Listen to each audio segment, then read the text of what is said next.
part of this is acknowledging, as we talked about earlier, that these conversations are going to be uncomfortable. And for some folks, particularly white Americans and sometimes men, because you start bringing issues of gender come up, our reaction is going to be, our fragility is going to show up, right? Because we're like, oh, I don't know. Do we have to talk about that race thing? Do we have to talk about misogyny? And they're going to feel uncomfortable. And that should be expected. It just is, right? But that comes from the philosophy around creating parameters and a foundation that's based off of having, these nonviolent communication. That's one approach. One thing that we promote in my role as a senior policy advisor at the mayor's office, and something they do at the city. We talk about beyond diversity, creates conversations about race. Also, there's undoing racism. Both of them provide a foundation for how to have these conversations. So in Beyond Diversity, we talk about the 4 agreements, and they have other protocols, but this is a basic one. It talks about speaking your truth. It talks about expecting and accepting discomfort and non-closure. It talks about staying engaged.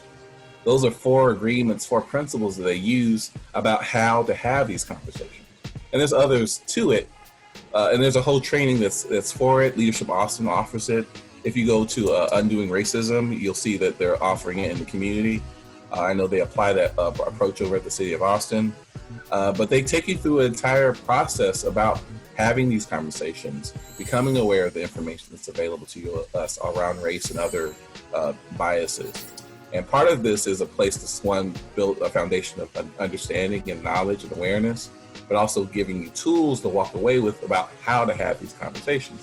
Because that's where I think a lot of us struggle, because for many of us, we've had not so great conversations. I'm not talking about uncomfortable conversations. I'm talking about terroristic conversations where people are shouting and cussing people out. So they don't want to have that again, and they're fearful. They're going to say the wrong thing or do the wrong thing. But these are approaches that the couple I've given you where people find ways of having these conversations in healthy and dynamic ways. And I'll offer you one more. This is the work from Resmaa Menakem is how you say his name. And he talks about dirty pain and clean pain. And he talks about the healing that's necessary to have. And so that's less about conversations we have and dialogue we have with one another, and more so about the processes we take on to calm ourselves, to heal ourselves, so we can have these conversations in a fruitful way.